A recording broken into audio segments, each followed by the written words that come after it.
My name is Angela. My name is Nicole. And welcome to the Ominous Stitch podcast.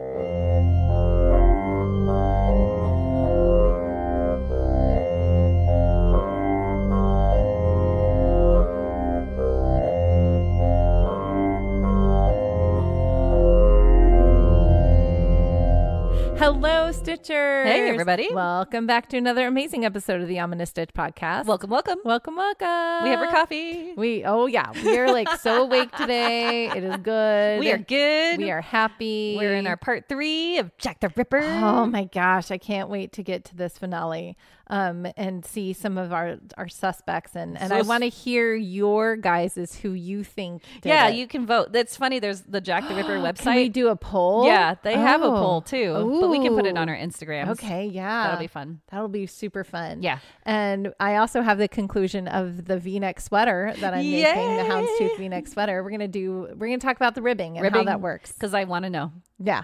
Yeah.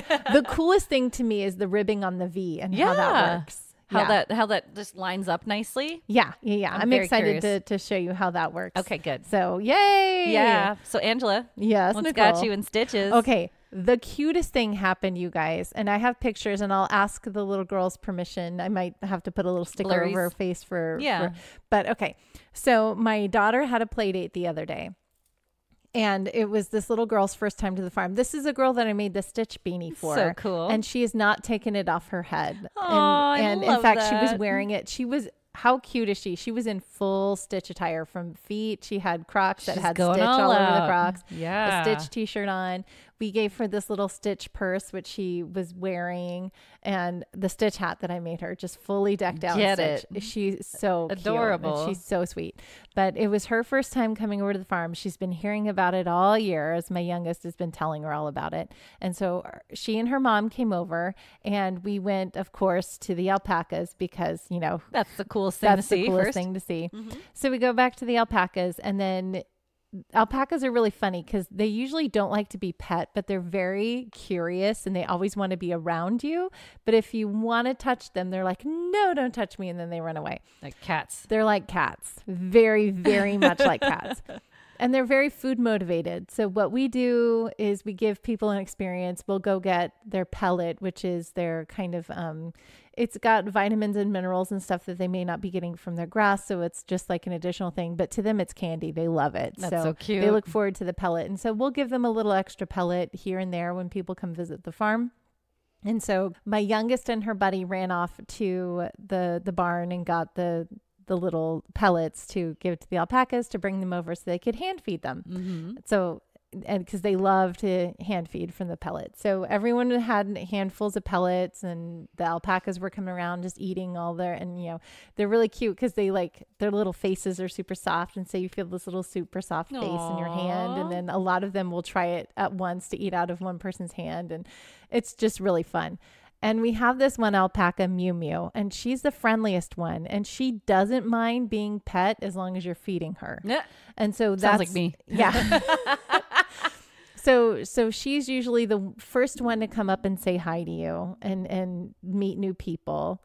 And then once you're feeding her, we'll let people pet her neck because that's, they don't mind their necks being pet. Okay. And so we were doing that and we were petting Mew Mew, and then all the feed was gone, but Mew Mew stayed. And so we just kept petting her.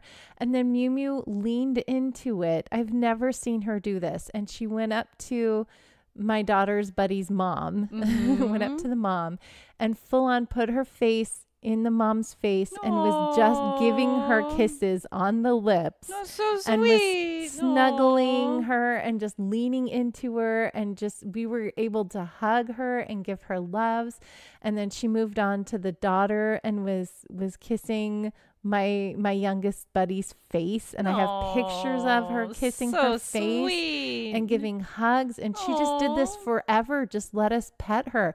And all the other alpacas were like all standing around and they were watching in amazement. They're like, what is going on? And they started to kind of line up like it was going to be their turn. But as I would approach them to see if they would want to be pet, they're like, nope, can't do it. And Not then me. run away. But just curious. I've never seen that happen. She's never done that before. That's we so got sweet. so many snuggles and kisses from her. I'm like, wow, Mew Mew wins the crown. And I took so many pictures, like, you will not believe. And I showed them to my husband. He's like, she's never done that to me. And I'm like, I know she's never done it. And it's Aww. like, but so anyway, so I'm going to see if I can work with them and see if I can get a couple of them more interested. Cause there were a few that were like kind of ready to try it, kind of ready to be pet. And some of them are okay with it. And so I'm going to continue to work with them and see if they'll be a little bit more tolerable to touch. Cause, that would be a really cool thing. A lot of people there's a way to make money. And I know this is, but anyway, alpacas are not an animal that a lot of people have. And so, what I love to do is I love to take, whenever people come to the farm, I tell them everything I know about alpacas. And it's such a wonderful experience because they're such sweet, peaceful animals. And so what I would love to do is be able to have them available to take somewhere, to like a school, and let the kids learn about alpacas, and maybe take some fiber and let them feel the fiber, and let them, maybe do a spinning class with them. But if I had an alpaca or 2 or 3 that were approachable and would let the kids just come up and do a 2-finger touch and move through the line and do that no longer than 20 minutes, just to allow them to tolerate that. I think that would be such a beautiful thing to be able to take. You can take them to like the county fairs too. Yeah. Okay. No. Yeah. Well, I don't think I would go that. That's too much. There's too many people even much. for me. But like if But if they I won't had touch them. They're just kind of behind a fence. So yeah. you can But see if I had them. a small group of kids, or anybody that wanted to learn about the animals, if like a Girl Scout troops or Boy Scout troops, or, just, that's cool. Daycares or whatever. Yeah. They wanted to come, and I had animals that were tolerable. So I want to work with them and see. But it was like so beautiful. That's so sweet. And I showed Nicole pictures earlier, because otherwise I'd pull them out and you'd hear Nicole go, oh, because that's what she was doing earlier. Voice. Yes, that's what you do. It's so sweet. That reminds me of. So I don't know if they're called the Queen's Guard, but the soldiers in London, right? There's this. You probably find it in TikTok. It's really easy to find. So there's this horse, this guard on a horse, right? And people come up and take pictures with this horse. This horse is very aggressive. Yes, like, you've seen Don't it. touch me. Yeah. So they don't even touch them sometimes, but they get right next to it, and it just goes and nips at people. Yeah, like it he's bites. like, you are not allowed to be. Yeah. I'm working. Yeah. So Yes. it's not happy. It doesn't like to be near. This Native American woman comes up and stands right next to the horse, and the horse just kind of looks over, and then all of a sudden comes over and starts nudging her and nuzzling her. Oh, and it's so petting sweet her. and like loves her, and like everyone's commenting like because they can sense that spirit, because Native Americans have a really good close connection with horses, and it was the sweetest thing. And she was the only one out of all these people, all these tourists, that it was really sweet. I mean, too. it's true. Animals read energies. They read energies. They know. Like, we tried it again later on in the afternoon when my daughter's friend was getting picked up. Her little brother came because he wanted to see the alpacas. Yeah. So he came, and he immediately went out there and tried to hug them. Yeah, and was, that's like, a little bit running too after much. them. Yeah. And the alpacas were like, nope. Yeah. Nothing to do with it. Just running away. And I'm like, oh, you have to have a very calm, Very sweet. and so sense, I showed him, I was like, if you crouch down and you just wait and you're quiet, they'll come up to you. Yeah. And so he did. He crouched down and he just waited and looked at them. And then they walked up and were like, what are you? And they were like sniffing at him and stuff. And then he jumped. I'm like, no, you can't do it. Bad You have to move. be calm with them. They like Yeah. a very calm presence. Yep. They're very, very sweet. My cat is jumping into things he can't jump into. But yeah. Anyway. So, but yeah, the animals like sense that, and Yeah. horses especially, like, and horses are so funny. They're I mean, smart oh my too. gosh, Yeah. the personalities of horses. Like, I've been around. I remember when I was in college, I took horseback riding because yes, I went to a college where you can do horseback riding as a PE credit. But so it was a PE credit. I went to Pepperdine. We ride the horses up on the hills. That's so It was during cool. sunset. So you're on the hillside during sunset, watch over the ocean. it was ridiculous, but it was beautiful. And I'm so glad I had that opportunity. Say, that's a great experience. So, and we were the last class of the day. So you got to know your horse very well. My horse's name was Eric. Hey, and what a weird name for a horse. Eric. His name is Eric. And you do form a bond with these animals. And Eric would always nuzzle me at the end of the day because I, take off the saddle and then brush him out a little bit, and I'd always sing to him. Aww. And he'd like rub his face, and so I'd always like my clothes, and I'd have choir rehearsal after that, so I'd go to choir and my clothes would be just covered in like alfalfa and hay, and I'd smell like a horse, but I was happy. I was like, yeah, I got to ride a horse today. That's so cute. Oh, I love that. My horse gave me cuddles. But yeah, Eric. I love that Mew Mew gave us that gift and was just so incredibly so sweet. And and she was enjoying it too, because she kept coming back to us. Like we would give her a break, because I'm like, I know that's got to be overstimulating for her. We give her a break, and then she'd just come right back and be like, okay, more cuddles. Wow. That's how I was like, Mew Mew, what love a sweetheart. Yeah. Good job, Mew So Mew. sweet. Yeah. So Nicole, what's got you in stitches? I just got a small short story for you. You know me and my bugs, right? Like Yes. I have all the bug stories. Yes. So summertime equals ant time and ant invasion for our house. No matter how much bug spray, ant spray, and ant pellets and everything we spray, we just somehow they managed to get into our house, right? Mm-hmm. So on Father's Day weekend, actually, we discovered ants coming in through the corner of the roof of our house that goes into our cup cupboard. And we were so mad. But we got rid of them. We slowly got rid of them. Don't worry about it. The funny thing about this story is that we came up with an idea. Like, why couldn't we get like an anteater? Like, if you notice, there's no like predator that loves ants. Have you noticed that? Like nothing eats ants. We have tons of birds and tons of lizards and things like that, but they don't touch the ants. Not usually. Right? Yeah. So we're like, why don't we get an anteater and take it around our house, and then we could charge others, because we see people constantly spraying ant spray around our neighborhood. Yeah. Like, then we could charge people. You don't want to like keep adding poisons around everywhere. Yeah. Especially if you have kids. Exactly. So bring this anteater. We'll charge people a lot of money to naturally get rid of your ants, and this anteater could help everybody. I love it. Right? and then Hubs was like, well, we could just steal it from the LA Zoo because they wouldn't be watching. And I was like, no. But Nat. I want an anteater now, because I think that would be the best thing in the world. He could eat all the ants. What if the anteater was like picky and he's like, no, I don't I like only these. eat one particular kind of ant. These are too like small for super me. expensive, fancy ants. Oh, then that we're you can't. screwed. Yeah. I love that the anteater, and I don't know what kind it is, but there's an anteater where its paw looks like a face. Like its paw looks like a panda face or something. So it looks like they have two faces, and they use the paw to confuse I'm gonna look at this. Have you not seen these anteaters? So they use the paw that kind of leg. confuses it. Yeah. Wow. Have you seen that? Isn't that cool? It does look like a panda. What is that? Yeah. Holy crap. That's the leg. The leg looks like a panda. So it confuses all of the other animals. Well, it panda just, knees. goes in. Giant anteaters have panda knees. Everybody, I learn something new every day.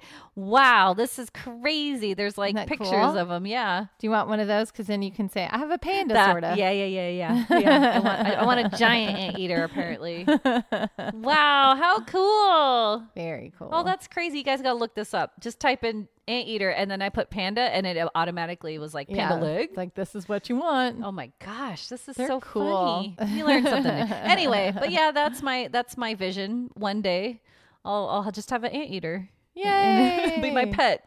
Yep. Got ants. We got anteaters. That's our motto. Oh, but that's my stitch. Yeah. I love it. I love Stupid it. ants. That's a brilliant idea. Thank you. It's natural. All natural. It is all natural. No sprays. It'll eat everything for you. I wonder if it eats other things. I don't even know. I don't know. You might want to research before you go out and buy your anteater. Oh, they're probably protected. I'm probably sure I can't. But I can dream. That's a good idea. Right? I like it. Or is there any other? Do you guys know anything else that eats ants? Like, I just don't know. I've never seen anything that that's the snack. Like monkeys, right? They stick. Do I need a monkey? Sticks into the. Oh, that's termites. Yeah. We popped it. That's in the rainforest. No, Yeah. I don't think I can get an anteater. I don't think I'm going to get Nicole back on track. it. She's all about this panda leg. This panda leg is insane, you guys. Like, what the heck? It's cool. I mean, I know what they look like. I didn't realize their knees look like panda faces. This is so weird. Anyway, okay. I got off track. We have a whole episode to do. We have a long episode. We have a finale for Jack the Ripper, which we'll get into right after we finish this vest. And I'm going to talk about the ribbing. Okay. So should we do that? Yes. Let's get stitching.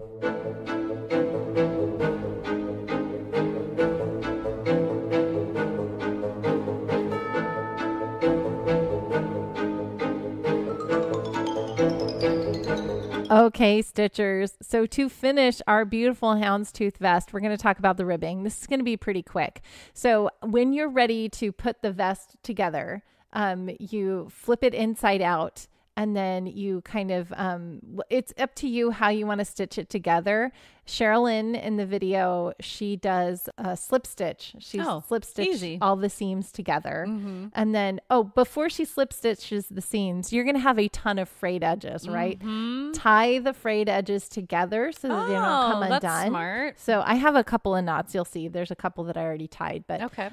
So you tie all the edges together, and then you can cut them really, really short. And then you slip stitch together to seam it together. And then once you have it all seamed, the armhole is where you're going to have kind of unfinished. You're not going to have the V's to go into in the armhole. Mm-hmm. So what she'll do is she single crochets around the armholes on both of the armholes so that she has that to go into. Smart. And I didn't see in the video, but I'm wondering if she does that in the V too, because it's not in the V as well. Be easier to grasp onto. It's easier to grasp onto if you start with a single crochet all the way around in your ribbing color that you're going to use. So for me, I'm doing a black and white traditional houndstooth. I'm going to use black. For the armholes and the V's, she does a chain 5 for the ribbing. So it's a chain 5. And then she does back loop only single crochets. Oh, cool. So you single crochet, and then you have to make sure that you attach it to the loop or the single crochet that you did around in the armhole, right? Mm-hmm. So 5, and then you do back loop only single crochets, and it makes that ribbing effect on it. So she just does a chain 5, so it's small around the arms and also around the neck. I'm going to talk more about the neck in a second. And then at the bottom, she does a chain 10 for the ribbing. Wow. Same thing. Okay. So single crochet, back loop only, chain 10, and making sure that you're slip stitching back up into the chain. So when you go down the row, obviously you chain 1 turn, you come back up the row, you slip stitch into that chain, slip stitch into the next chain, then you go down the row. Otherwise you're making 2 ribbings. So you have to make sure you slip stitch into the row that you're in and into the next row before you do that row all the way down. Does that make sense to you? Yeah. Okay. So when you get to the V, she does the ribbing. She starts at the V, and she does the chain 5 ribbing, and then goes all the way around the neck, and then finishes at the V. So you have 2 chain 5s that kind of overlap like this. Mm-hmm. And she'll leave a long edge for sewing in. So what she does is she stretches one end of the V to the base and to the corner, and she'll stitch that in right there. And then the other end of the V from the base to the V. Does that make sense? She's showing you on fingers because I don't have it done yet. Yeah. But so they overlap. So you have these 2 flaps, they overlap like this, and then you just stitch them down. Stitch them. Yeah. Yeah. That's cool. So that's it. I was like, ooh, that's how you do the V? I that's love that. Cool. I love that. Yeah. So that's it. That's the ribbing. Okay. That's the whole vest. Wow. Yeah. Easy vest. So I can't wait to finish it. Me too. I want to see the finished project. And I can show you guys pictures of it when it's finished. Of course. I love it. Hopefully it comes together right. So I'm sure it will. I'm sure you'll be great. Yeah. So right now she's working on something. I'm working on the front panel. So I finished the back panel. I'm still working on the front panel. So you're going back and forth with white and black still? I thought you were just doing all black. No, right. This is I'm doing the houndstooth for the front panel. So this is the back panel. And I'm doing the front panel the V. Got it.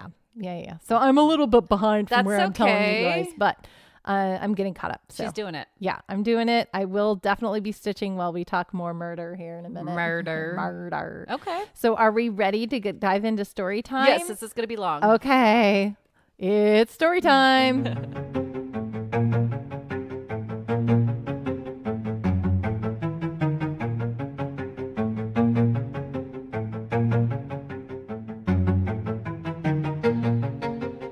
Start off this episode with a significant reason why it's really tough to nail down exactly who Jack the Ripper was. So during World War II, the Germans conducted massive air raids over Great Britain, if you know your history, right? Mm-hmm. This was called the Blitz, and it caused the Second Great Fire of London. With it, the vast majority of the City of London police fires regarding the Whitechapel murders were destroyed. Oh, whoa. So, yeah, the remaining files did assist in seeing exactly how police investigations were conducted in the Victorian era, and they did do a lot of what current day police do. A large team of policemen went door to door in Whitechapel and conducted inquiries to the investigation. Roughly 2,000 people were questioned, 300 people were investigated, and 80 were detained. So they tried hard to get very thorough, questioning and everything. So yeah. But like it said, a lot of it was destroyed, sadly. Right. And back in the day, they couldn't fingerprint anything. I'm sure if we were able to go back through the evidence and they don't have fingerprints on file, so it doesn't matter. No. They were able also, and y'all get to this at some point, they were able to test things with chemical testing and to see with blood and things like that. But again, a lot of it was destroyed. Yeah. So due to the mutilations of each murderer, right? Yeah. All butchers, slaughterers, surgeons, and physicians were suspected. Roughly 76 butchers and slaughterers were visited, and the inquiry encompassed their employees for their previous 6 months. Queen Victoria and other prominent figures thought the murderer was a butcher or cattle drover on one of the boats that docked in London, traveling back and forth from mainland Europe. Whitechapel was relatively close to the London docks, and these boats would typically dock in London Thursday or Friday and departed Saturday or Sunday. And remember, most of the murders were on the weekends. Right. But after some investigation, the dates of the murders did not coincide with the dates the boats were in town. So, yeah, locals wanted more action, thinking the police were not doing enough and that the businesses were suffering. So the Whitechapel Vigilance Committee was formed in the East End of London.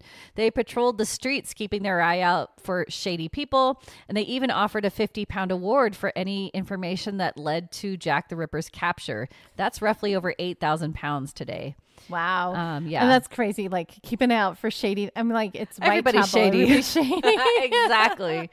And they even hired their own private detectives, but nothing came of it. And due to the lack of forensic evidence, it's hard to pinpoint anyone. Most material in the investigation had been contaminated, as most of the items and letters had been handled by too many hands.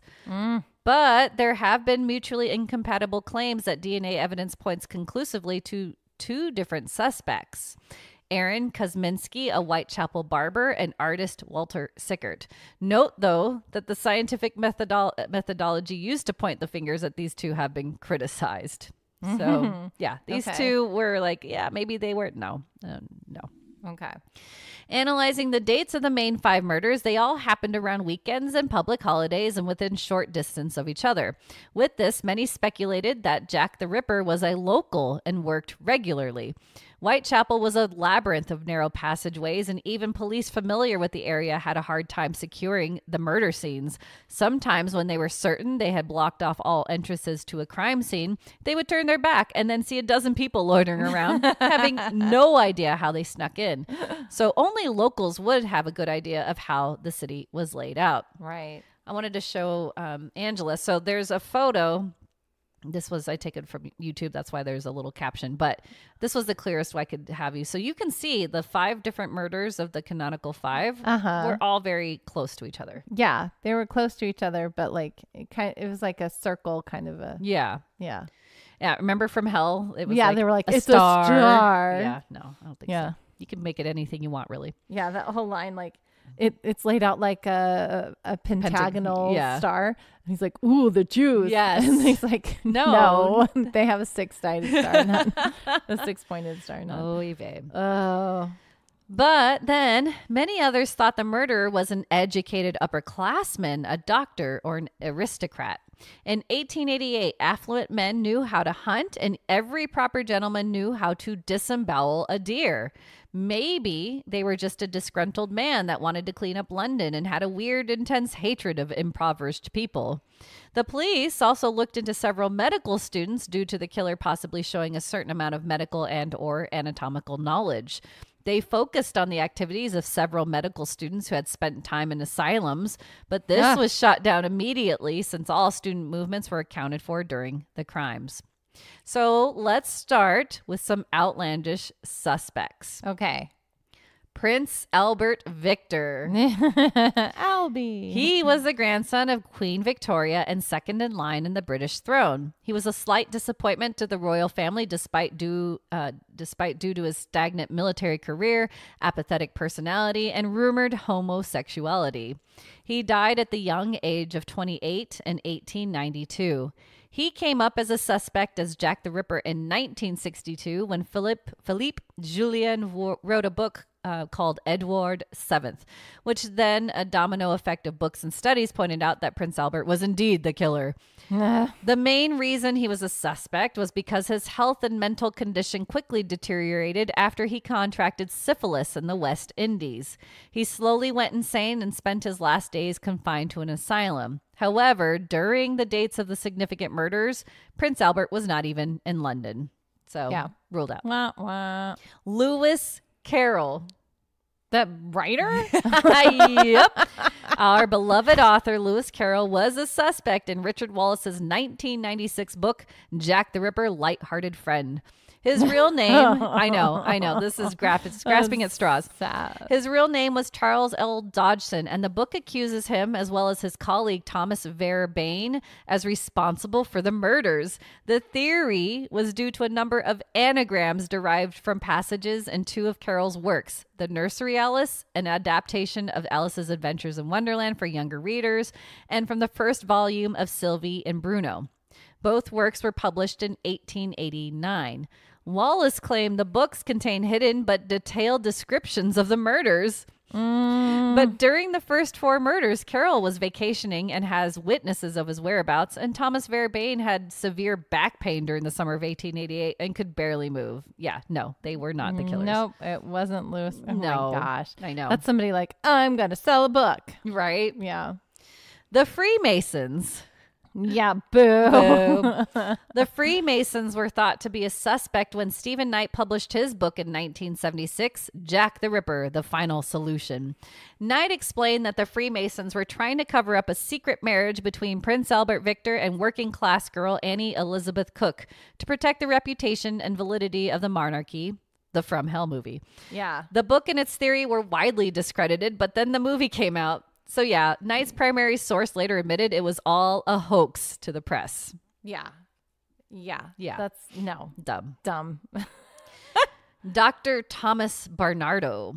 Basically the most caring doctor of his time, but he was pointed to as a suspect first by Donald McCormick in 1970, then recently by theorist Gary Rollins in the book The Mammoth Book of Jack the Ripper. Dr. Bernardo was a Sunday school teacher at one point, then took an interest in anatomy and was a student at the London Hospital.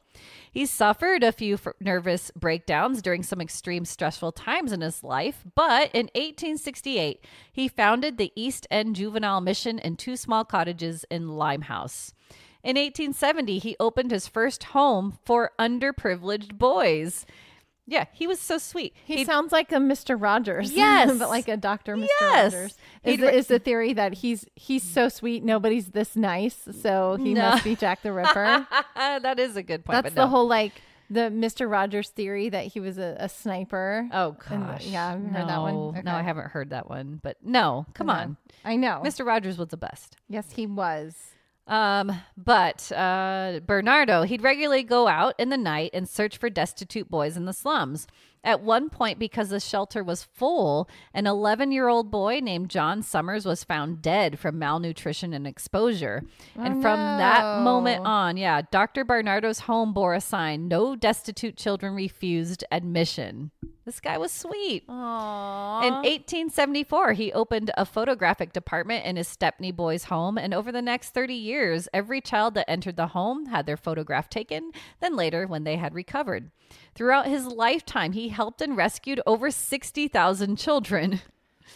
There's no way. No. He passed away in 1905 due to overwork at the age of 60. He did have a wife and 7 children. 60. The theory he was Jack the Ripper was because of his lonely childhood and religious zeal made him slaughter prostitutes to clear the streets, and that the only reason he stopped was he had an accident in a swimming pool soon after murdering Mary Kelly that left him completely deaf. He did preach to a group of women that included Elizabeth Stride at one point, but there is no evidence to suggest he committed any of the Whitechapel murders. No. He silly. was alive at the same time and... He was in Whitechapel. Oh, yeah. Yeah. No.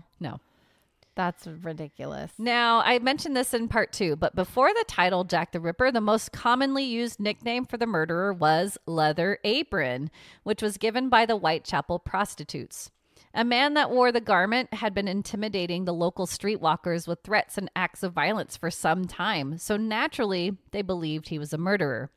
The name was brought up by media on September 1st, and then on September 2nd of 1888, the police missed the opportunity to bring in Leather Apron into custody. Let's talk about that. Oh, what? Yeah. A Metropolitan Police constable was on duty in Church Street, Spitalfields that day, and around 5 p.m., a woman ran up to him, and while pointing to a low, villainous-looking man on the street, she screamed, "There goes Leather Apron, the Whitechapel murderer. Run after him." The officer's initial reaction was to ignore her. Oh, of course. What? So she chided him. "Now you have a chance to catching him, and you won't try." This most likely provoked him into action, so he did start chasing the man down with the woman running right beside him, and he caught up to the man. 2 fellow constables joined him at the same time to ask what was up, and the woman repeated over and over that he was Leather Apron, the man the police were looking for, because she knew him well by sight. The man denied the accusation, saying he never saw her before, but then he changed his mind and said she was constantly annoying him and to be careful of what she was saying. The woman was persistent, though, and she said she could fetch 2 other women who had seen him walking Baker's Row with Mary Nichols 2 hours before her murder. She also added that he had cruelly ill-used 2 unfortunates in a common lodging house the previous week. She also added he was well known to all the unfortunates as a cruel wretch. And what did the police do? Nothing. They let him go. Oh. But the newspapers began spreading this news, spreading fear of the Leather Apron, which spurred the police into action since they were being heavily criticized for letting the Leather Apron walk the streets. Police honed in on Leather Apron and finally identified him as John Pizer, a bootmaker. They found out that John grew terrified after the police experience, so he went into hiding with his family in the heart of the district. But then Annie Chapman's murder became public on September 8th with regards to finding a leather apron in the yard, which you remember. Yep. They did find out later it belonged to the son of one of the residents of the house, so it was it was not part of it wasn't related to the crime, but it still caused the public to go into a frenzy. Oh yeah. This is kind of a crude drawing of John Pizer. Yeah. He's a man in a bowler hat with a beard and yes, and a mustache. Yep. Police began to really hone in on John Pizer and found him on September 10th. Pizer went willingly with the police to the station, and Pizer claimed that he didn't know he was called Leather Apron until he was arrested. But Sergeant Thick was adamant he knew John Pizer for 18 years under that nickname. Pizer's house was searched, and they didn't find any traces of blood. They did take 5 of his knives away, which Pizer used for his boot making, and several were subjected to chemical analysis as some looked to be stained with blood. But tests came back as rust. not blood. Uh-huh. When interrogated, he had alibis supported by family during the murders of Mary Nichols and Annie Chapman. Pizer was very pissed at the media, particularly the Star, because they smeared his name really badly, and he was able to be compensated from them for false accusations. So John Pizer was innocent. Yeah. Okay. We got that right? Yes. Okay. Yeah. Leather apron. Yeah. No. Yeah. Okay. He may have been cruel to the girls, but he didn't kill them. He didn't kill them. Yeah. Now, during the time of the murders, 2 men were accused as Jack the Ripper. The first one was Thomas Cutbush, 22 years at the time of the murders. He had a rough childhood as his father left the family when he was only 2 years old, moved to New Zealand, and remarried. His mother never remarried, and Thomas was an only child. During his first job, Cutbush displayed serious behavior problems and was almost immediately fired. In his second job, he pushed his old employer down the stairs. Oh, no. Yeah. Once he lost that job, he began showing extremely idle and extravagant behavior. During the day, he would isolate himself and read medical books, and at night he wandered Whitechapel, jumping over the walls of houses in the neighborhood. He was also obsessed with the presumption that someone was slowly poisoning him. Oh, no. It is presumed that Cutbush contracted syphilis from prostitutes in 1888 because soon after his behavior became even more eccentric and aggressive and sought to kill prostitutes. He was locked up in an asylum, and at one point that lasted only 4 days because he escaped by jumping over the walls of the institution. How do you do that? He's like Catman, Batman. Parkour. Parkour. Then in 1891, he was convicted for stabbing 2 women in the booty on 2 different occasions in the middle of public roads. He stabbed them in the tush? Stabbed him in the tush in the middle of the road in the public, like in the daylight. Oh, what? Yeah. He's crazy. Yeah. Okay. Jack the Ripper much. My gosh. Right? But I'm sure there's some alibis and reasons why he's not. But Doctors diagnosed him as psychotic and dangerous, and he was hospitalized in Broadmoor Hospital. Then in February of 1894, the English newspaper The Sun accused Thomas Cutbush for being Jack the Ripper. But Sir Melville McNaughton, Chief Inspector of Scotland Yard, rejected the idea that Cutbush could be the killer and that the Sun article was completely wrong. And the records at the asylum never mentioned syphilis or a venereal disease, and that his insanity was hereditary. McNaughton then called out 3 other suspects, and of course I'm going to get to those soon. I'll talk about McNaughton too. But then in 1993, author A.P. Wolfe wrote an essay entitled Jack the Myth, A New Look at the Ripper, where Cutbush returned as a possible suspect. He proposed that the police covered up the killer's identity and that the anonymity as a murderer was due to a police conspiracy because Cutbush was related to Superintendent Charles Cutbush, Scotland Yard chief. Okay. See, that so that's upsetting. Who knows? So that makes sense. Cause I'm like, why is McNaughton like just, nope, it's not him.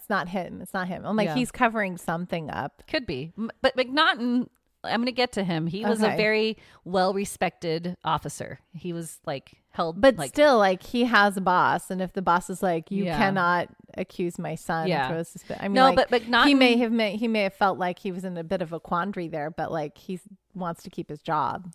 I don't know. No, so I don't know. Okay. I'm going to get to it because McNaughton really thought he had 3 suspects, and he really thought it had to have been one of these 3 suspects. He was 100% sure. And that's why he went on to the record Cutbush was not it. So I don't know, but who knows? We don't know for sure. So. Yeah. Then the other suspect during the time of the murders was Carl Feigenbaum, alias Anton Zahn. Here's a picture of him. More guys that look like normal with mustaches. Yeah. Victorian age, mustache. Yep. Yeah. So Feigenbaum was a German merchant seaman, occasional florist, and murderer. Woo. Yeah. In 1894, Feigenbaum met with 65-year-old widow Juliana Hoffman as she had a room to sublet out, and he had come to the home in response to an ad placed in the newspaper. The Lodger. There you go. Tie into the movie today. That's true. Guys. Hoffman was living with her 16-year-old son on East 6th Street in New York City. When Feigenbaum met with Juliana, he said that he was a sailor with no current occupation, but made an excuse that the next day he was to work as a florist in a local store that would help pay the rent of the room. But then around 10 p.m. on Friday, August 31st of 1894, Feigenbaum crept into the room where Mrs. Hoffman was sleeping and stabbed her in the back. Oh my gosh. He just kept stabbing her. Oh my gosh. He didn't realize her son was sleeping in the room as well, and the boy was able to escape the room through the window and began screaming for help. Police came immediately and arrested him as he was trying to escape through the crowd outside. After 2 years, Feigenbaum was sent to the electric chair for the homicide and was electrocuted in the Sing Sing prison in April of 1896. Now, the first person to claim Feigenbaum was Jack the Ripper was one of his two lawyers, William Sanford Lawton.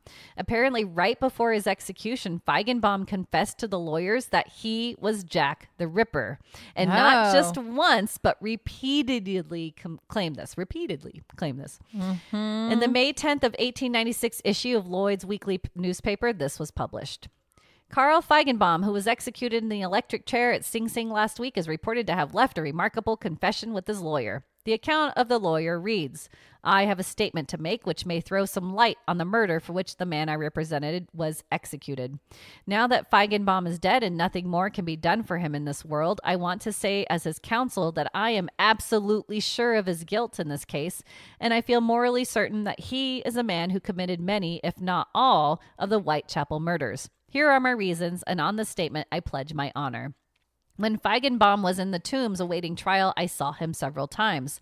The evidence in his case seems so clear that I cast about for a theory of insanity.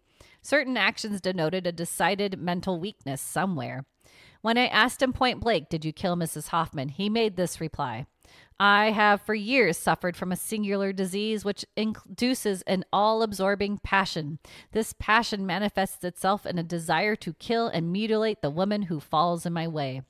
At such times, I am unable to control myself. On my next visit to the Tombs, I asked him whether he had been in London at various times during the whole period covered by the Whitechapel murders. Yes, I was, he answered. I asked him whether he could not explain some of these cases on the theory which he had suggested to me, and he simply looked at me in reply. The statement, which is a long one, proves conclusively that Feigenbaum was more or less insane, but the evidence of his identity with the notorious Whitechapel criminal is not satisfactory. So there is a possibility that thinking to confess to the Whitechapel murders, Feigenbaum may have had more time before the execution. So they think maybe he was just stalling. Okay. So that's a theory. All right. And in 2005, former London Metropolitan Police MIT Murder Investigation Team Detective Trevor Marriott wrote, Jack the Ripper, the 21st Century Investigation, and the last few chapters discuss Feigenbaum as Jack the Ripper. Marriott claims that Feigenbaum was aboard the German merchant ship Reicher and was docked in London during murders. Marriott also discusses a series of murders that resembled the modus operandi of Jack the Ripper that occurred in different areas of the world. And with Feigenbaum's mobility as a sailor, he could have been at all locations. The bloody trail ended in New York, 1894, with the death of Juliana Hoffman. Mm-hmm. But other experts do not believe those other murders around the world were committed by Jack the Ripper, let alone Feigenbaum. And Feigenbaum's other lawyer, Hugh O. Pentecost, 100% believed he murdered Mrs. Hoffman, but definitely was not Jack the Ripper. Okay. So there's another theory. All right. So many. Now let's circle back to Sir Melvin Leslie McNaughton, Assistant Chief Constable of Scotland Yard's Criminal Investigation Department for over a year, but then was promoted to Chief Constable. After 13 years in the position, he was appointed Assistant Commissioner of the London Metropolitan Police. Then in 1913, he had to retire due to his poor health. Here's a photo of him. Oh, yay, photo. It's a really nice photo of him. Yeah, Sir McNaughton was a well-liked man, affable and able, admired by all those he encountered. A colleague would later recall about him, he was no square peg in a round hole. A cultured man of quiet tastes, he made it his motto never to ask a detective to do what he was not prepared to do himself. There's a whole part of it, too, that everyone thought he was handsome, like the most handsome man in Scotland Yard. Mm-hmm. Yeah. So, yeah, he looks pretty distinguishable. Yeah. I mean, he looks very well taken care of. And, yeah. Yeah. Very smart. Very symmetrical. Yes. There you go. And while in Scotland Yard, MacNaughton made several changes and reforms to how the Metropolitan Police operated while in Scotland Yard. One major change was a greater willingness to share information with the newspapers. So he's willing to share everything about cases. MacNaughton was part of the Metropolitan Police after the canonical 5 murders, but during the other Whitechapel murders, including the Pinchin Street torso victim and Francis Coles. This is why I want to talk about them, because this is crazy, the other murders. Yeah, the non-canonical. Yes. Yeah. Which, again, I think I'll throw that in a Either Patreon episode. copycat, Yeah. Or just another series. Because, again, so many sketchy people were living out there, so who knows. But in 1894...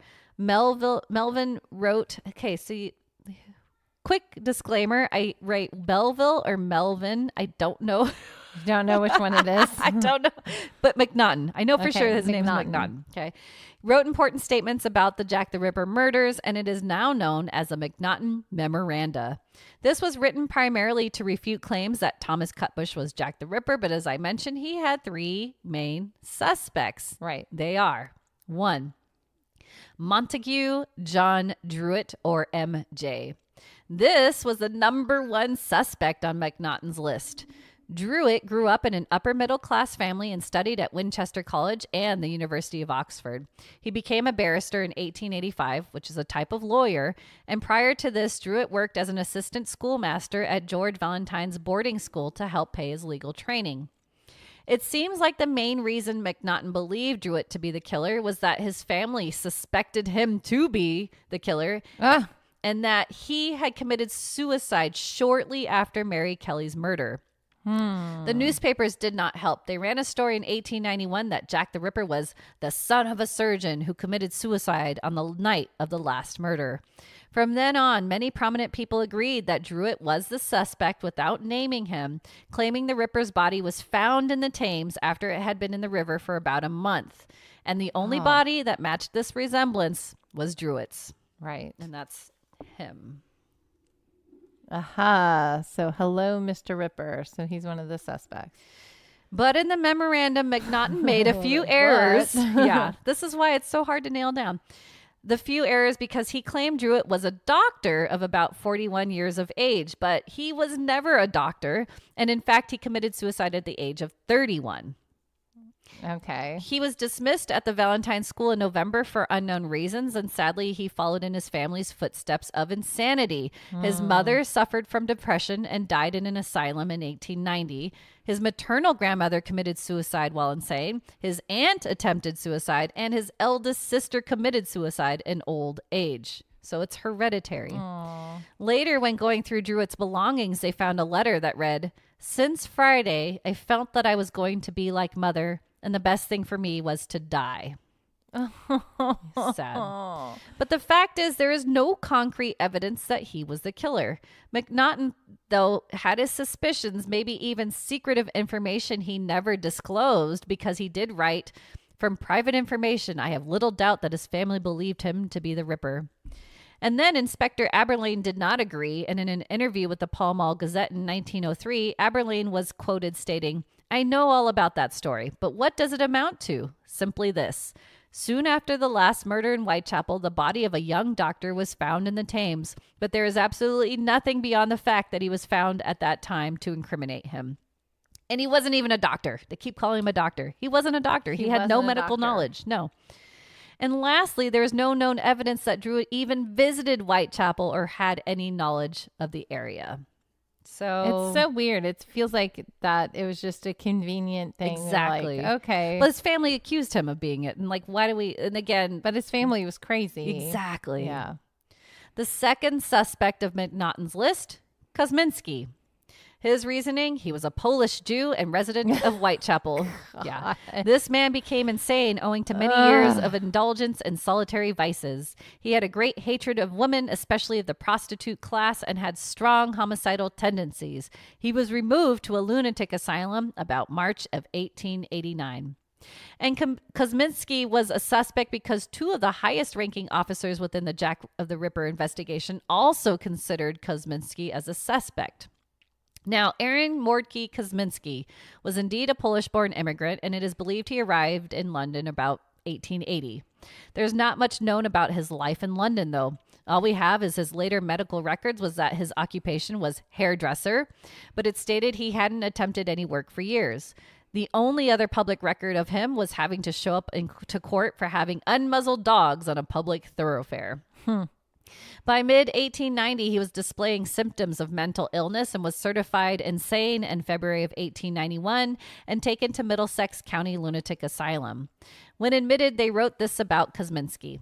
He declares that he is guided and his movements altogether controlled by an instinct that informs his mind. He says that he knows the movements of all mankind. He refuses food from others because he is told to do so, and he eats out of the gutter for the same reason. Oh, he sounds like Emily Rose. Yeah, there you go. Yeah. Possessed. Yeah. Throughout his time of confinement, though, he was never classified as homicidal nor a danger to others. So I'm unsure of what evidence that links Kosminski to the Ripper murders other than he lived in the Whitechapel area. He lived in the Whitechapel area and he was crazy. That's it. Okay. He wasn't even a doctor. He was a hairdresser. Yeah. Yeah. Well, I mean, back in the time, like barbers were, somewhat medically trained. Yes, a little bit. Yeah, but like, I don't know. But he wasn't homicidal. So yeah. Last on McNaughton's memoranda, there's Michael Ostrog. Here's this picture. Do you see it? Yeah. Oh, he looks crazy. His eyes are crazy. He does look crazy. crazy. Now, he was a Russian doctor and a convict that was subsequently detained in a lunatic asylum as a homicidal maniac. Okay. This sounds like a better suspect. Yes. Yeah. He was a petty theft and con artist who served long periods in incarceration. But his only recorded act of violence was when he was arrested in 1873 when he pulled a revolver at the police station. But overall, he was clever, had a good education, and polished manners. In 1887, he went on trial for stealing a metal tankard from the Royal Military Academy at Woolwich. There he started showing signs of insanity and was transferred to an asylum. When he was released in March of 1888, he disappeared without a trace. When the Ripper killings took place, the police agreed that they were looking for a lunatic with medical knowledge. So they began investigating all asylum releases that coincided with the murders, and lo and behold, Ostrog's name came into the limelight. Ostrog's failure to report to the police led to his name and description being published in the Police Gazette on October 26th of 1888. In 1891, following another appeal in the Police Gazette, Ostrog was found and declared certified insane and went to Banstead Lunatic Asylum. But nothing in Ostrog's long criminal career suggested he was homicidal, and there were no records of him even attacking or being aggressive towards women. And later they found out that he didn't report to the police in October of 1888 because most likely he was being held custody from July to November 1888 in France under another alias and was brought to trial there. This fact automatically refutes Ostrog as a Ripper. Right. On the Jack the Ripper website, there are at least 8 other suspects. But like I said, I think I'm going to put that in a Patron episode because there's so many more. Yeah. But I do want to report on 2 more suspects. Okay. The UK Independent News website last year published an article that claimed medical records identified Jack the Ripper to be Chaim Hyams. What a name. Chaim Hyams. Sarah Bax Horton, a former police volunteer, came to this conclusion because her grandfather worked on the Ripper investigation. Hyams was a cigar maker who lived in the area when the murders happened. He was an epileptic and alcoholic that was in and out of asylums. He repeatedly assaulted his wife, fearing she was cheating on him, and was eventually arrested after attacking her and his mother with a chopper. I don't know what that is. Quote unquote chopper. I'm going to assume a kind of knife. Yeah, me too. Medical notes revealed that Hyams, 35 in 1888, had an injury that left him unable to bend or extend his left arm, had an irregular gait, and an inability to straighten his knees, with asymmetrical foot dragging. He also had the most severe form of epilepsy with regular seizures. His mental and physical decline was at the height of the Ripper murders, and witnesses came forth stating that the victims were seen with a man that had a peculiar, almost shuffling gait, weak in the knees, and wasn't fully extending his legs prior to all the killings. That's right. You did mention that. And Hyams was permanently committed to an asylum in September of 1889, not too long after Mary Kelly's murder. But to me, a cigar maker wouldn't necessarily have human anatomy down to the point he'd know how to remove a uterus. So I don't know if this one's him or not. So yeah, that was it. This last one, though, is probably, after reading all of these, is probably the best option for a suspect. Okay. Now, the Smithsonian Channel had a full episode on YouTube featuring Swedish journalist Christer Holmgren, who believes after sifting through the evidence for 30 years and even traveling to London, he knows who the killer is. Dun, dun, dun. He believes that all the previous prominent suspects had never set foot in Whitechapel. Holmgren believed that the suspect was living in Whitechapel because most serial killers are able to blend into society, and Jack the Ripper was most likely someone who would have never been expected. Mm-hmm. They had to have intimate knowledge of the area so that he could escape and reason to be out on the streets during the murders, and he had a troubled background but able to hide his violent tendencies in adulthood. And Holmgren believes he was at the scene of one of the killings. Holmgren examines the first of the canonical 5 murders, Polly Nichols, more closely, and here is where he believes he figured out who the killer was, because Bucks Row doesn't have much of an escape plan, especially when police were regularly patrolling the area. So if you remember, I'll talk about this in detail, but this was another one of those like quick murders, like, right? Right. Holmgren believes the newspapers did not quite get the details of the murder correctly. He believes the first person to find the body, Charles Allen Cross, to be Jack the Ripper, because he completely disappeared after reporting the murder, then returned the second day for an inquest and told the police his address was 22 Doveton Street in Whitechapel. But no one named Cross was living at that address. When Cross and Robert Paul found P.C. Misen, this is back in that murder, right? Mm-hmm. Cross got to Misen first, and he told him that there was a woman laying on her back in Bucks Row and that there was another officer already with her. But that was a lie because Paul and Cross both left to find an officer when they found her body. Okay. Right. So why would he lie and say there's already an officer with her? Because that could possibly lower the risk of Cross being arrested and that the other police officer had let him go to find someone else. But when Misen reached the body, to Cross's luck, another policeman was already there. If you remember, P.C. Neal, who happened to cross Nichols' body. So Holmgren believes it was a stroke of luck that Cross had that happen for him. Okay, so that makes sense now, right? Okay. But then when Cross came forward to the inquest, he gave the coroner a false name, which is sus, because no one really questioned this, right? Right. In 2005, a group of amateur enthusiasts did some deeper digging into who Charles Allen Cross was, and they believe they solved this case of Jack the Ripper. When they looked into the address of 22 Doveton Street, they found a Charles Allen Lechmere registered as head of the family. Then when they scoured Lechmere's life, they found in an 1861 census that Lechmere's surname was Cross and registered under his stepfather's name, Thomas Cross. So this was the same person. Aha! Andy Griffiths, ex-murder squad chief, joined Holmgren to see if they could solve the case while in London. So one discerning piece of evidence was the walk to work that morning of Nichols' murder. Both Lechmere and Robert Paul shared the same walk route to work, and Lechmere would have walked by Paul's home on his way since both discovered Nichols' body roughly at the same time, right? Mm-hmm. However, both men claim they saw no one else, but they should have walked within 30 to 40 yards of each other. At the inquest, Lechmere claimed he left roughly at 3:30 a.m. and found Polly Nichols' body while walking, but then joined by Robert Paul soon after. Holmgren and Griffiths timed the walk from 22 Doveton Street, and it took only 7 minutes to walk to where Nichols' body was found.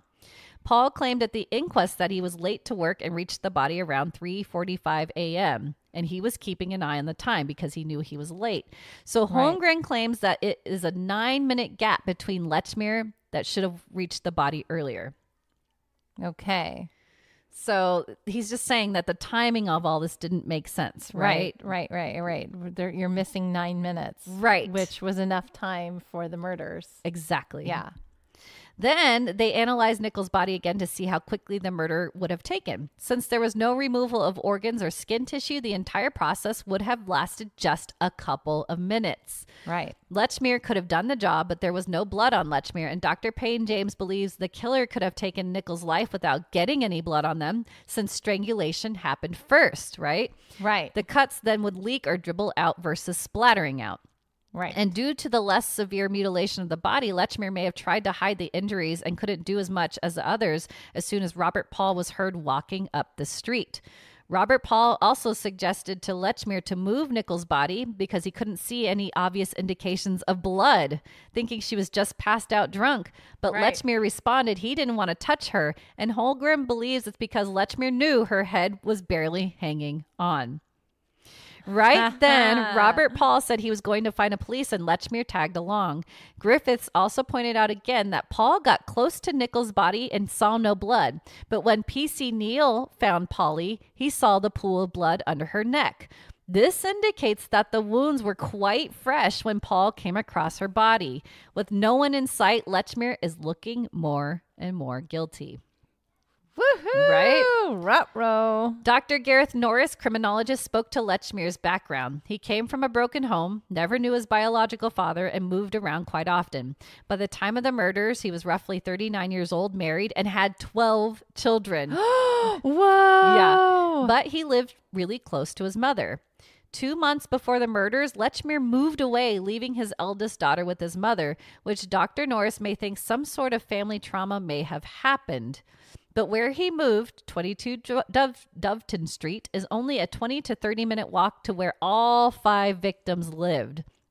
He worked as a delivery driver based on Broad Street and started work at 4 a.m.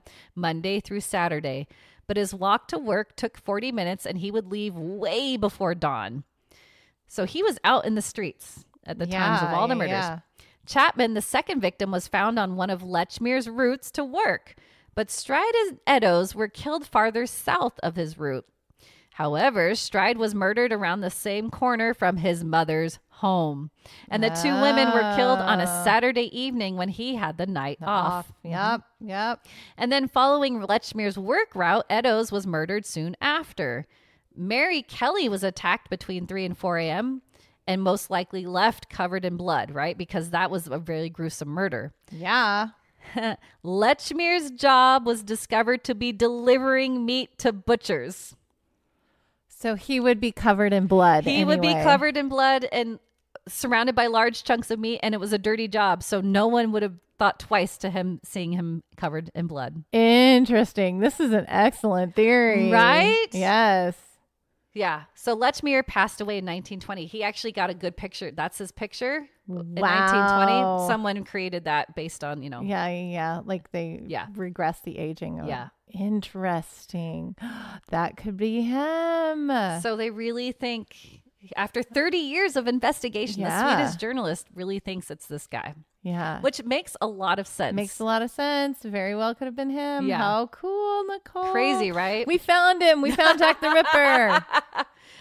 This is probably the best case evidence that I've seen about this. So yeah, who knows? Wow. That is fascinating. Crazy, right? I also heard that there's a guy who, are you going to get to it? There's more. No. Oh, okay. I'm getting to the haunts. Okay. Just quick haunts, but go ahead. Okay. So one of my favorite theories, and I don't remember this guy's name, and I heard this years ago. So, memory works well for me. Okay. But there was a guy who was in London around the time of all that, and then he moved to the Americas, and they think he's the guy that also killed the Black Dahlia. Have you heard that one? Yes. And that was in that movie, I forgot what they call him. And that's what I was going to talk in the Patron episode. Oh, okay. Yeah. That is another. Yeah, that's my favorite one. Yeah. I forgot what his name is. It's weird. Tabernacle or something weird. Yeah. Yeah. But that is another.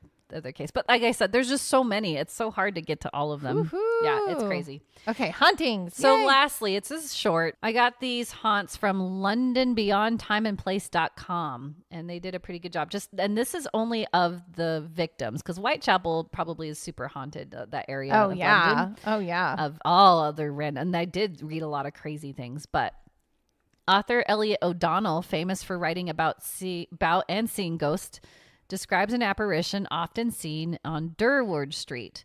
This ghost appears as a huddled figure like that of a woman, emitting from all over a ghostly light, frequently to be seen lying in the gutter. Aww. This is thought to be the ghost of Polly Nichols, the first of the 5.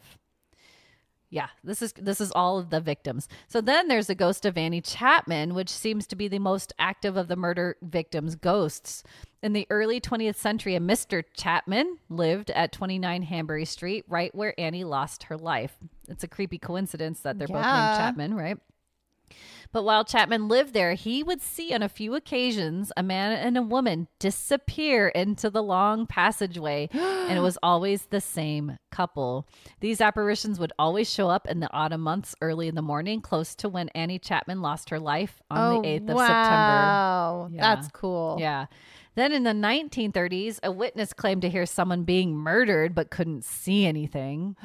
Then there were sightings of a headless phantom, which is her probably. Yeah. But then 29 Hanbury Street was demolished to create a larger building.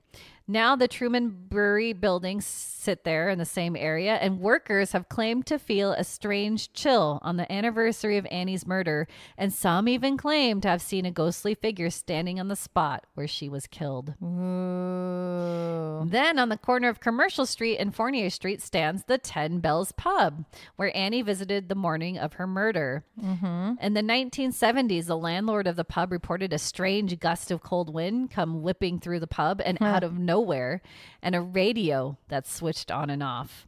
The pub has been visited by other Victorian ghosts, one that frequents a ghostly old man, but that has nothing to do with the murders. Yeah.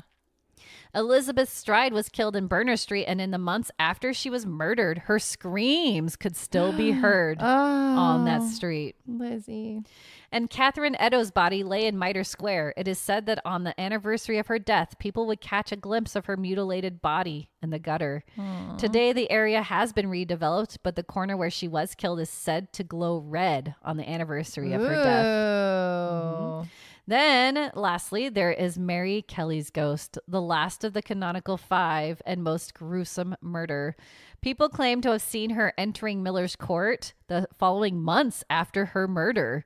Oh, wow. Yeah, and several witnesses claim to have even seen and spoke to Mary Kelly the morning of November 9th, 1888, but she had already been mutilated and killed by then. Yeah. Oh, what? So people were like, I swear I saw her, but she was dead. So who was it?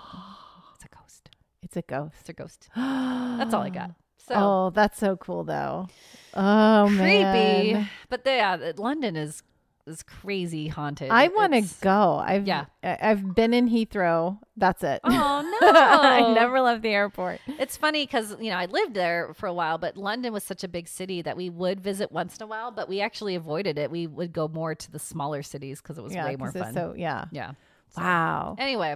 Do you have your own theories on who you think Jack the Ripper is? I think we found him. But if you guys have different theories, or if you have different things that you want to add, we want to know. You can email us at theominousstitch@gmail.com. You can also jump over to any of our social medias and post anything there and just let us know how you're doing, because we want to talk to you. We love talking to our Stitchers. We love getting to know you guys. You guys are the reason why we do this. So reach out to us today and say hello. Say hi. You can also become a patron. Whoop, whoop. You can go over to podbean.com and click on that little red button in the upper right-hand corner that says become a patron today. Like Nicole said, we are going to release some more possible suspects and some more Jack the Ripper content on a future patron episode. So if you want to hear more about all kinds of other things, because we've released a few patron episodes and they're pretty fun. Yes. We get a little bit more unhinged on those. Because you're all used to us now. Yeah. Become a patron today. If you just want to see show notes, you can find them on podbean.com as well. So go there today and, have a quick little look around and see what we got going on there. Wow. This was like, my head is spinning. There's so much going on, but we do have one more thing to talk about. One more thing. We have a wonderful, horrible movie to talk about again. Yay, Jack the Ripper movies. Wonderful horror. Oh, wonderful horror movie. Okay. It is movie time.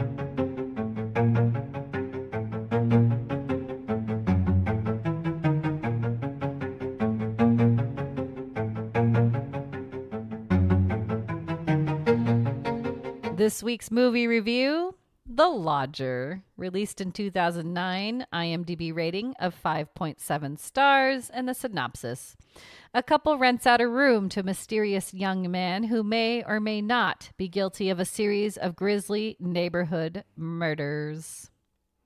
Dun, dun, dun. Got a lot of young actors in here. Alfred Molina and Shane love West. Alfred Molina. And yeah, it's crazy seeing these people. And Rachel Lee Cook. Mm-hmm. That was fun to see her. Yeah, what a weird movie. It was weird. I had to have Nicole explain the ending to me because I was like, I thought that the dude was all in her head. Which that's what they convinced the police to believe. But then he shows up. Spoiler alert. He shows up later. So, I told Nicole her had to explain the ending to me. Yeah, so she was infatuated with this man. She obviously was in a loveless marriage. He was an alcoholic, and at one point they almost tried to point the finger that he was Jack the Ripper. Yeah, the husband. Boo. Yeah, it wasn't him, and they even it's very obviously not him. Yeah, they pointed at him, and they even pointed at Alfred Molina's character, saying he was framing this last murder. Also, what I loved about this was it takes place in LA again. Yeah, because LA is London. Yeah, I know. What is that? Yeah, I don't know. Yeah, Shane West is super young in this too. Anyway, so as it describes, there's this wife of this husband, and they have a room. They're doing not great with money. And this guy comes and asks to rent out. He sees the sign, asks to rent out the back house. But then at some point, her husband convinces her that there's nobody there. Remember that? Yeah. He's like, there's nobody here. Because he never sees anybody. At one point, she's obviously falling for this mysterious stranger. And at one point, she starts making out with him. Yeah. And then a strobe effect happens. That was so weird. I was like, is my Tubi thing what's going on? But then no, because then they show her husband and he's fine. He's pretty and fine. Then they go back to the strobe. I think and it's that effect that she's crazy or something. I don't know. Yeah. It was silly. But he doesn't see them making out. He doesn't see him at all. And he never sees this guy lodging, and this lodger is so mysterious. I must have my privacy. Yeah. I must have my privacy. And he takes down all the pictures of the women, which I'm like, why are all these women hanging? I don't know. I don't know. Weird. And then he starts dressing in her husband's clothes. Yes, and it fits him perfectly. Yeah, it's so weird. It's weird. Then you've got the whole backstory of the officer, Alfred Molina's character, and his wife is insane and his daughter hates him, and he's trying to solve these murders, and this murderer that he put in prison a while ago and executed there's a copycat killer, but then they find out it's copying Jack the Ripper, and it's funny because they go on the website that I was using. That's awesome. I was like, oh yeah, that's you're like, I know that one. I know that one. And they start showing all the murder victims, and I'm like, it doesn't have to be Jack the Ripper based. That's the silly part. It could have been just a murder movie. Yeah, it could have been just a murder movie. Yeah. So I don't know. But there's letters, just like Jack the Ripper letters, and prostitutes being killed. And yeah. So here's my question. Okay. Based on the information that you gave me about the lodger is real and isn't in. Yes. So the guy that was the Rodriguez is the guy that was framed. So did the lodger convince Rodriguez, or if he had to have framed Rodriguez? Yeah, I don't know. Because it's because he's going from person to person whenever he wants to kill. Yeah.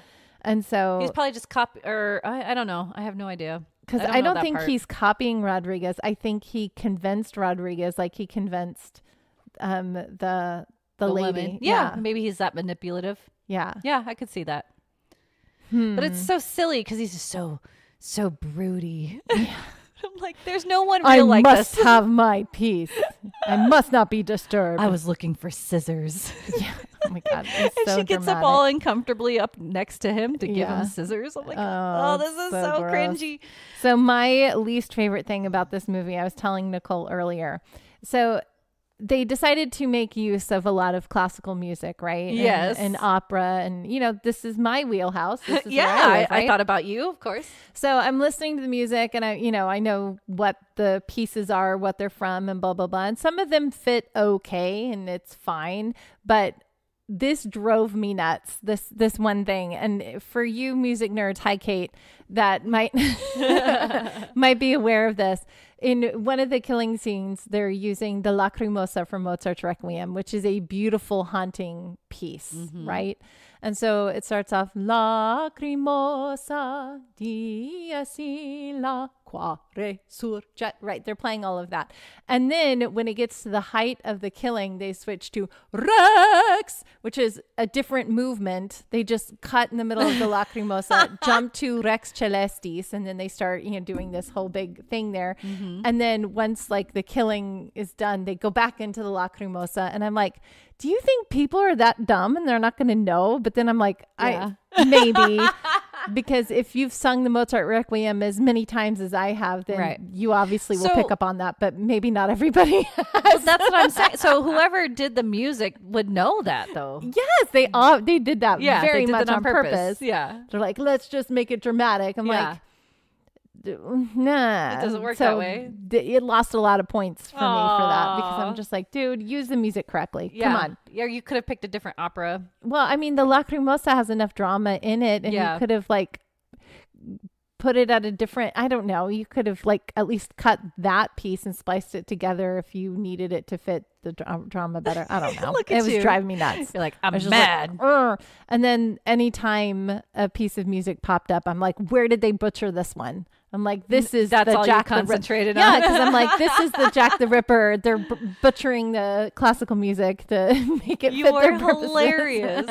Look at you. It was making me so mad. I knew you were going to focus on the opera music. I was definitely paying more attention to that than I was the movie. Which I'm not going to reprimand you. Yeah.